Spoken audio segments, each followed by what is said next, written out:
11 days ago, former President Donald Trump was nearly assassinated during a campaign rally in Butler, Pennsylvania, an incident that claimed the life of Fire Chief and Father Corey Comparatori and severely injured two others.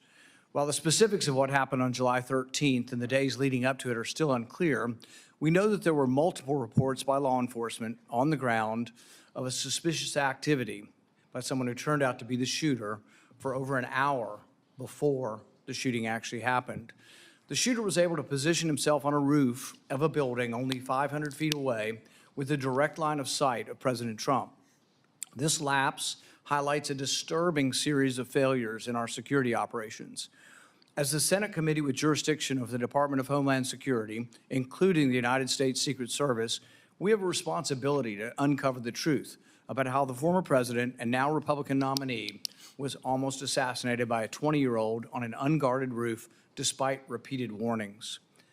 Yet committee members and staff have had to direct attention to a markup agenda of 53 bills, including 18 bills to name post offices. While it was announced yesterday that we're only voting on one bill today, the rest are looming for next week. I think we really need to be looking primarily, if not solely and exclusively, at the assassination attempt and putting naming of post offices on a back burner. We should prioritize obtaining answers to the most basic questions. How did this happen? What measures are being taken to prevent another tragedy from happening again? To President Biden, to Vice President Harris, to former President Trump, what failures led to this colossal disaster? Some of the first steps we need to take are interviewing the lead Secret Service agents in charge for planning and securing the Butler event and local law enforcement officials involved. We owe it to the American people to uncover the truth. While we still don't have all the facts, we do know the shooter visited the rally site on July 7th. On the morning of July 13th, the Secret Service conducted a site briefing at 10 a.m., followed by security sweeps at 11 a.m. At 1 p.m., the doors opened to the public, coinciding with a counter-sniper team briefing on the second floor of the AGR building, the same building where the shooter would later be found. We know that the shooter visited the site with a drone flying over the area, later purchasing 50 rounds of ammunition at a local gun store, the same rifle purchased by his father in 2013. Despite being alerted to a suspicious man lingering at the rally site around 5 p.m., the Secret Service lost track of the shooter.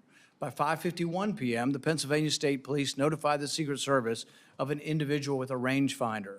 At 5:52, the Secret Service alerted the counter-sniper team of the suspicious subject. Reports indicated that the shooter was spotted over an hour before the shooting, and yet the president was allowed to go on the stage. This is an inexcusable mistake. It doesn't make the person a bad person who did this, but it's an inexcusable mistake, and it means that the person who made this judgment call, not to warn the president, not to stop the proceedings, is someone who can no longer be in that position and no longer has the trust of the American people to have the judgment to do that job. So without question, that person has to be interviewed. We can't have a hearing or an investigation where we interview the PR people for the Department of Homeland Security. The principals involved have to be interviewed. At 6:09 p.m., several rally-goers noticed this suspicious man on a rooftop near the stage and tried to alert law enforcement. At 6:11, as Trump spoke, the shots rang out. Trump reached for his right ear and took cover behind the podium. Moments later, Secret Service evacuated the former president to Butler Memorial Hospital. Fire Chief Comparatori was hit and two others were severely injured. The Secret Service counter-sniper team returned fire, wounding and killing the shooter. Later that evening at 10:30 p.m., the Secret Service turned this over to the FBI. Nearly 2 weeks have passed since Americans witnessed an attempt on a former U.S. president's life in broad daylight. Yet so many questions remain unanswered.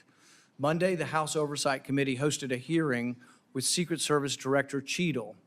She came only under duress. She came under subpoena. We have to use the power of the subpoena because the natural tendency of the executive branch under either party is to cover up and not to reveal things. Their attempts now are not to reveal who the Secret Service agent was in charge and not to allow them to testify.